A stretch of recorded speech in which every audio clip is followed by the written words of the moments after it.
যারা হচ্ছে আমাদের এই বাংলাদেশের নেতৃত্বে আসবে, তাদের কাছে আমাদের প্রত্যাশা বরাবরই হচ্ছে একটু ঊর্ধ্বে। অর্থাৎ জনগণের স্বার্থে জনকল্যাণে কাজ করবে। সেটা হচ্ছে আপনার শিক্ষা, চিকিৎসা, তারপর হচ্ছে আমাদের যে অবকাঠামোগত উন্নয়ন, সার্বিক দিক বিবেচনা করে এইসব জিনিসগুলোতে যাতে স্বচ্ছভাবে আ তারা হচ্ছে কাজগুলো করতে পারে আমাদের মানে জনস্বার্থে।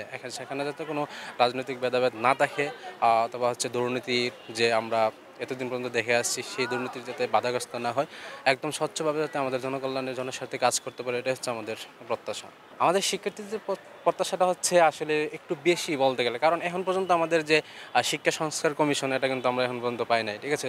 সবচেয়ে বাংলাদেশের শিক্ষাকে জাতির মেরুদণ্ড বলা হয়। অথচ এই জায়গাতে হচ্ছে আমরা শিক্ষার দিক দিয়ে হচ্ছে অবহেলিত, বঞ্চিত। সেক্ষেত্রে আমরা চাই যে শিক্ষা সংস্কার কমিশনের মাধ্যমে আমাদের যে দাবিগুলো আছে, অর্থাৎ শিক্ষাক্ষেত্রে হচ্ছে আমাদের যে আ উচ্চশিক্ষা, হায়ার এডুকেশন যেটা আছে, ওইটাকে যাতে আমরা মানে আমাদের উপরে নিতে পারি, এবং এক্ষেত্রে হচ্ছে যত ধরনের পদক্ষেপগুলো আছে, সেগুলো হচ্ছে যাতে দ্রুত বাস্তবায়ন করে, এটাই হচ্ছে আমাদের প্রত্যাশা।